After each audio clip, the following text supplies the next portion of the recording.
मंजिलें उन्हीं को मिलती हैं, मंजिलें उन्हीं को मिलती हैं जिनके सपनों में जान होती है। पंखों से कुछ नहीं होता दोस्तों, पंखों से कुछ नहीं होता दोस्तों, हौसलों से उड़ान होती है, हौसलों से उड़ान होती है। अगर दोस्तों आपका हौसला बुलंद है ना, आपका हौसला बुलंद है ना, तो आप पक्का आसमान की ऊंचाइयों को छूने वाले हो, आप आसमान की ऊंचाइयों को छूने वाले हो। तो मेरे प्यारे लाडलों, एक बार फिर से आप सभी लोगों का आपके अपने चहेते YouTube channel physics with concept पर दिल खोल करके हार्दिक स्वागत और अभिनंदन है। दोस्तों आज की इस प्यारी सी क्लास में हम सभी लोग बहुत ही प्यारा टॉपिक जो आपके एग्ज़ाम में कम से कम 1 या 2 नंबर तो पक्का दिलाने वाला है। मुश्किल से 15 मिनट की क्लास होने वाली है और उस 15 मिनट की क्लास में 1 नंबर या 2 नंबर हलोर के ले जाना है। कैसे ले जाना है? हलोर के ले जाना है, छोड़ना नहीं है दोस्तों। अगर इस टॉपिक से कोई भी क्वेश्चन आया पक्का छोड़ना नहीं है, बता रहा हूँ, ठीक है। अरे तो पढ़ना क्या अपने को आज दोस्तों अपने को सीखना है भंवर धारा। क्या सीखना है? भंवर धारा, ईडी करंट क्या होता है। अरे अभी तक जितनी परिभाषा हमने सीखा होगा ना, एकदम उसी के जैसा एकदम परिभाषा है, बड़ी प्यारी सी परिभाषा है। देखो परिभाषा से पहले आप समझो जरा भंवर धारा होता क्या है। ये क्रॉस चिन्ह देख रहे हो ना, देख रहे हो, एकदम देख रहे हो। ये क्रॉस चिन्ह जो देख रहे हो, ये क्रॉस चिन्ह दोस्तों एक समान चुंबकीय क्षेत्र, एक समान चुंबकीय क्षेत्र और दिशा किधर? अंदर की ओर। इस एक समान चुंबकीय क्षेत्र में कोई चालक रख करके चालक को घुमाया जा रहा है। जब चालक को घुमाया जाएगा तो चालक से बद्ध चुंबकीय फ्लक्स के मान में परिवर्तन होगा, होगा कि नहीं? एकदम होगा। इस चालक से बद्ध चुंबकीय फ्लक्स के मान में परिवर्तन होगा। और भाई मैं तो यही चैप्टर में ये तो सिखाता आ रहा हूँ कब से, कि जब हम लोग चुंबकीय फ्लक्स के मान में परिवर्तन करेंगे तो वहाँ पे प्रेरित विद्युत वाहक बल या प्रेरित धारा उत्पन्न होगी। तो अगर इस चालक से बद्ध चुंबकीय फ्लक्स के मान में परिवर्तन हो रहा है तो बताओ क्या प्रेरित विद्युत वाहक बल या प्रेरित धारा उत्पन्न होगी? होगी। तो प्रेरित धारा जो दोस्तों उत्पन्न होती है ना, बस कमाल की बात यहाँ पे ये है कि यहाँ पे जो प्रेरित धारा उत्पन्न होती है वह जल में उत्पन्न भंवर के समान एक चक्करदार, देखो ये ऐसे धारा उत्पन्न होती है, इस तरीके से, कुछ इस तरीके से दोस्तों ये चक्करदार धारा उत्पन्न होती है। इसी चक्करदार धारा को हम लोग क्या बोलते हैं? भंवर धारा बोलते हैं। क्या बोलते हैं? इसी को हम लोग भंवर धारा बोलते हैं, ठीक है। तो परिभाषा क्या लिख देंगे? जब किसी चालक से बद्ध, ये चालक हो गया, जब इस चालक से बद्ध चुंबकीय फ्लक्स के मान में परिवर्तन होता है तो इस चालक में जल में उत्पन्न भंवर के समान प्रेरित धारा उत्पन्न होती है। वही प्रेरित धारा भंवर धारा कहलाती है। बताओ भाई परिभाषा आसान है कि नहीं? जब किसी चालक से बद्ध, ये चालक है, इस चालक से बद्ध क्या करेंगे? चुंबकीय फ्लक्स के मान में परिवर्तन करेंगे तो इस चालक में जल में उत्पन्न भंवर के समान एक धारा उत्पन्न होती है। वही धारा क्या कहलाती है? भंवर धारा कहलाती है। बोलो मेरे लाडलों, ये परिभाषा याद हो गई कि नहीं? एकदम याद हो गई होगी यार, कुछ है ही नहीं परिभाषा में। तो मैंने वही लिखा हुआ है कि जब किसी चालक से बद्ध चुंबकीय फ्लक्स में परिवर्तन किया जाता है तो उस चालक में जल में उत्पन्न भंवर के समान चक्करदार प्रेरित धारा उत्पन्न हो जाती है, जिसे भंवर धारा कहते हैं। अब दोस्तों कमाल की बात देखो ये है कि भंवर धारा की खोज सर्वप्रथम 1895 ईस्वी में फोको नाम के वैज्ञानिक थे, उन्होंने किया हुआ था।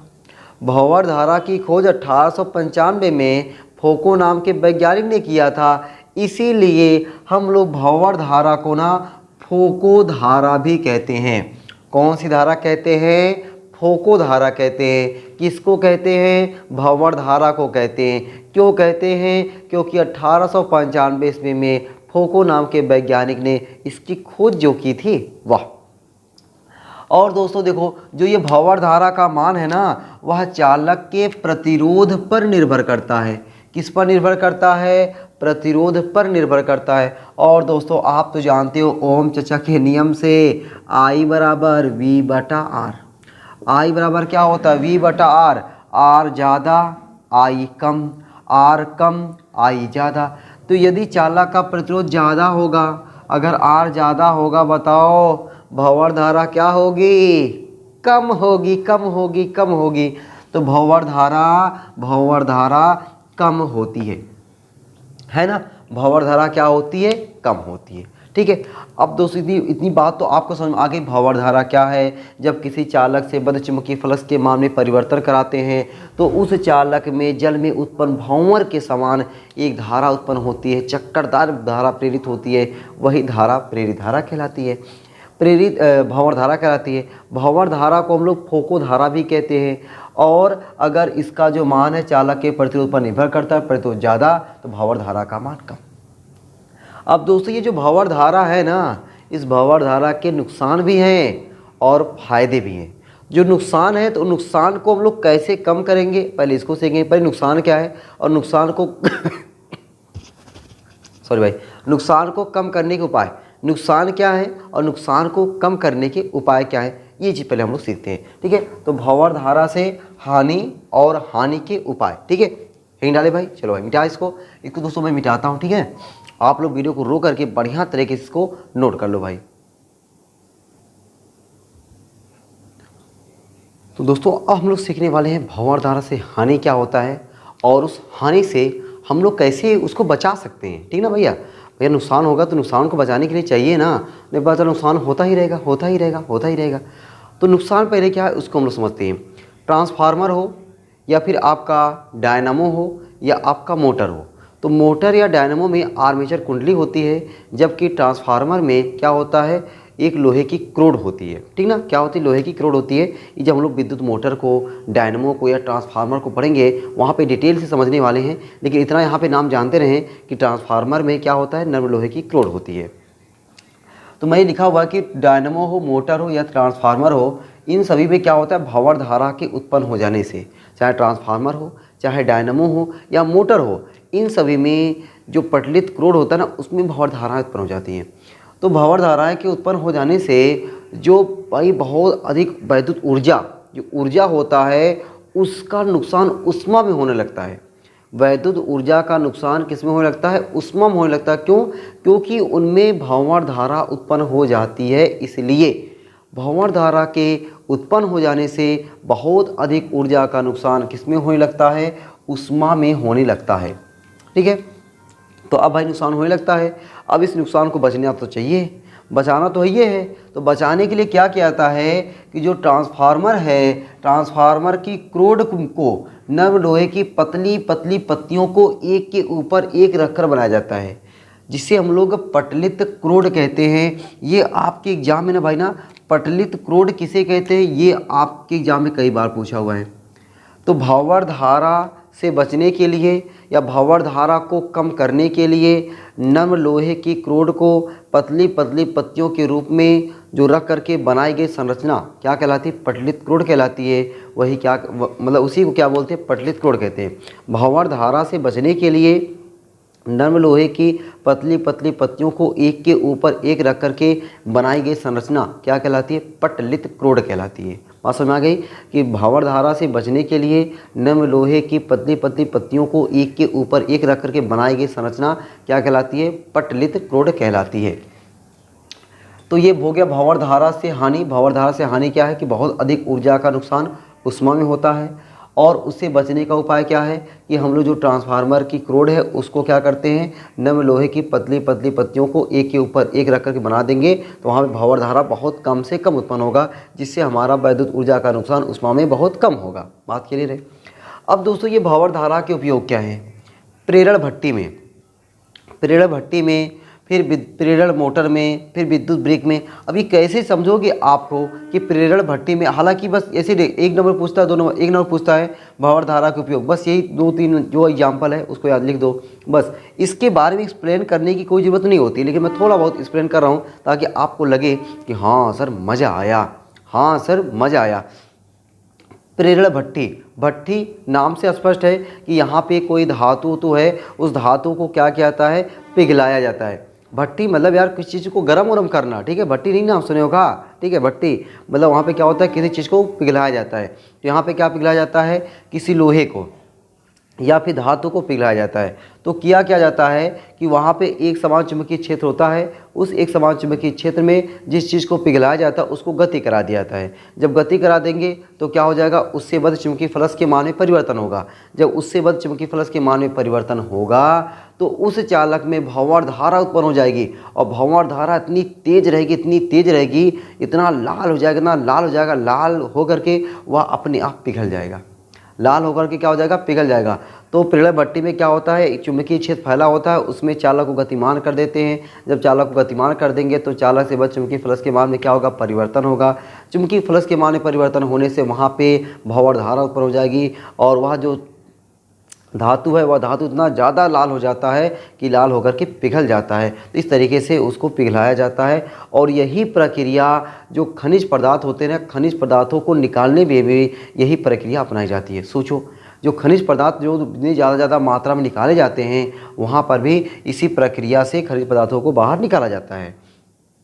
प्रेरण मोटर में, प्रेरण मोटर में जो हम लोग आगे पढ़ेंगे भाई मोटर क्या होता है, ठीक है। मोटर या प्रत्यावर्तन जनित अथवा डायनामो, वहाँ पे जब सीखेंगे तो वहाँ पे हम लोग सीखेंगे कि मोटर में क्या होता है। एक आर्मेचर कुंडली होती है, और आर्मेचर कुंडली कहाँ रखी होती है, दो चुंबक के ध्रुवों के बीच में रख करके उसको घुमाई जाती है। आर्मेचर कुंडली को दो चुंबक के ध्रुवों के बीच में रख करके ऐसे ऐसे घुमाई जाती है। जब घुमाई जाती है तो कुंडली के सिरों के बीच क्या उत्पन्न हो जाता है, भंवर धारा उत्पन्न हो जाता है, और उस भंवर धारा के उत्पन्न हो जाने से वह आर्मेचर कुंडली एक समान चुंबकीय क्षेत्र में नाचती रहती है। ठीक है, क्या करती रहती है, नाचती रहती है। विद्युत ब्रेक में, विद्युत ब्रेक में बहुत सारी जो आपकी रेलगाड़ियां हैं जो विद्युत से चल रही हैं, तो विद्युत रेलगाड़ियों में जो उसका पहिया होता है, पहिए की धुरी पर एक ड्रम लगा रहता है। पहिया जो होता है, पहिए की धुरी पर क्या लगा रहता है, एक ड्रम लगा रहता है। तो जब क्या करना होता है, जब मान चलो कि ट्रेन को रोकना होता है, गाड़ी को रोकना होता है, तो क्या कहता है कि ड्रम पर एक प्रबल चुंबकीय क्षेत्र उत्पन्न कर दिया जाता है। अब प्रबल चुंबकीय क्षेत्र उत्पन्न हो गया है और पहिया क्या कर रहा है, घूम रहा है। इसका मतलब कि वह चुंबकीय क्षेत्र में वह पहिया क्या कर रहा है, गति कर रहा है। तो उस पहिए पर क्या होगा, चुंबकीय फ्लक्स के मान में परिवर्तन से एक भंवर धारा उत्पन्न हो जाएगी, और उस भंवर धारा के उत्पन्न होने से उस पहिए पर बहुत तीव्र ब्रेक लगेगा, मतलब तुरंत रुक जाएगा। इसीलिए ब्रेक मारने पर वो तुरंत क्या होता है, रुक जाता है। तो वहाँ पे हम लोग विद्युत ब्रेक में भी भंवर धारा का उपयोग करते हैं। तो ये भंवर धारा जो है ना, जो नुकसान थोड़ा पहुँचाती है लेकिन उसका फ़ायदा भी है, और नुकसान तो है तो नुकसान को कम करने का उपाय भी है, नुकसान को कम करने का उपाय भी है। दोस्तों आज की क्लास में हमने क्या सीखा, भंवर धारा के बारे में। भंवर धारा के बारे में मैंने डिटेल समझाया। भंवर धारा, पहली बात आपको क्या याद रखना है, भंवर धारा किसे कहते हैं, जब किसी चालक को चुंबकीय क्षेत्र में रख करके उसको क्या चुंबकीय क्षेत्र में रख दिया जाता है तो चालक से बद्ध चुंबकीय फ्लक्स के मान में परिवर्तन होता है। जब परिवर्तन होगा तो क्या होता है कि चालक में जल में उत्पन्न भंवर के समान चक्करदार धारा प्रेरित होती है, वही धारा क्या है, भंवर धारा कहलाती है। भंवर धारा क्या हो गई, भंवर धारा की खोज नहीं पूछा था लेकिन जानते रहो फोको ने किया था, आसान नाम है फोको, फुक्के, ठीक है, फोको धारा हो गया। उसके बाद मैंने आपको बताया भंवर धारा से हानि क्या है और भंवर धारा से हानि के उपाय क्या है, ये आपको थोड़ा बहुत याद होना चाहिए। और भंवर धारा के उपयोग क्या है, ठीक है, ये तीनों उपयोग आपको याद होना चाहिए, बस और कुछ नहीं याद करना है यार। भंवर धारा में और इससे ज़्यादा आपको कुछ याद ही नहीं करना है। अब इसके बारे में ना बहुत डिटेल से लिख करके याद करने की जरूरत थोड़ी है, बस आपने सुन लिया थोड़ा बहुत, अगर बाई दफ़े कभी एग्जाम में आ गया तो आप बना के लिख सकते हो। ठीक है, चलो भाई आज की क्लास यहीं तक रखते हैं, फिर मिलते हैं दोस्तों आपको अगली क्लास में। और अगली क्लास में क्या होने वाला है, तहलका मचने वाला है। किसका, अरे न्यूमेरिकल का, ऑल टू ऑल न्यूमेरिकल छपवाने वाले हैं। ठीक है, कुमार मित्तल बुक के ऑल टू ऑल न्यूमेरिकल जितने भी 200 न्यूमेरिकल हैं इस अपने कुमार मित्तल बुक में, ऑल टू ऑल न्यूमेरिकल आपको अगली क्लास में देखने को मिलेगा। आपका दिल खुश हो जाएगा। बस दोस्तों करना क्या है, एक जगह फार्मूला लिखना है और फार्मूले को थोड़ा सा याद करके जब क्लास देखोगे ना तभी आप न्यूमेरिकल का धुआं कर पाओगे। तो दोस्तों आज की क्लास यहीं तक। आप लोग ऐसे हंसते रहना, मुस्कुराते रहना, पढ़ाई लिखा शानदार ज़बरदस्त धुआंधार तरीके से करते रहना। फिर मिलते हैं आपको अगली क्लास में, तब तक के लिए सबको बाय बाय।